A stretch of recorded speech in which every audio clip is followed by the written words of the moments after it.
السلام علیکم ورحمۃ اللہ وبرکاتہ۔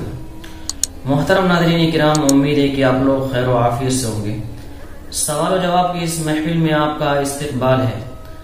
آج کا سوال یہ ہے کہ جنازے کو کندھا دیتے وقت اور قبر میں اتارتے وقت اتارنے والے کو کیا پڑھنا چاہیے؟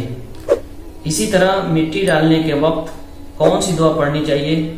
سائل ہیں محمد حماد، کرنل گنج، کانپور۔ اس کا جواب یہ ہے کہ جنازے کو کندھا دیتے وقت اللہ کے رسول صلی اللہ علیہ وسلم سے کوئی مخصوص دعا یا ذکر وغیرہ منقول نہیں ہے، بلکہ جو مناسب لگے پڑھنا چاہیے۔ البتہ جو بھی پڑھا جائے آہستہ پڑھا جائے، دل ہی دل میں پڑھا جائے، بآواز بلند نہ پڑھا جائے، اس لیے کہ بآواز بلند پڑھنا اس وقت مکروہ ہے۔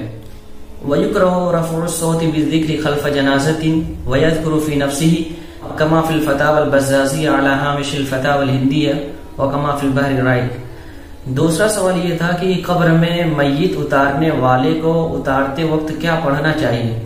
تو اس کا جواب یہ ہے کہ جو شخص اتارنے والے ہوں، جو شخص میت کو قبر میں اتارنے والے ہوں، ان کو چاہیے کہ اتارتے وقت یہ دعا پڑھیں: بسم اللہ وعلی ملت رسول اللہ صلی اللہ علیہ وسلم۔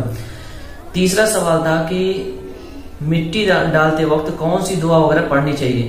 تو مٹی ڈالتے وقت اس میں 3 مٹھی مٹی ڈالنا ہوتا ہے۔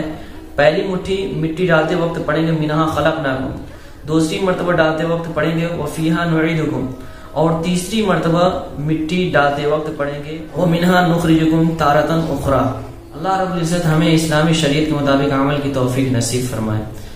اگر آپ ہمارے اس چینل پر نئے ہیں تو ہمارے اس چینل کو ضرور سبسکرائب کریں تاکہ کوئی بھی معلوماتی ویڈیو اور دینی ویڈیو آپ سے مس نہ ہونے پائے۔ پھر ملیں گے اسی طرح کی ایک نئے ویڈیو کے ساتھ، تب تک کے لیے اجازت۔ آپ بھی کمنٹ کر کے اپنے مسائل کا حل معلوم کر سکتے ہیں۔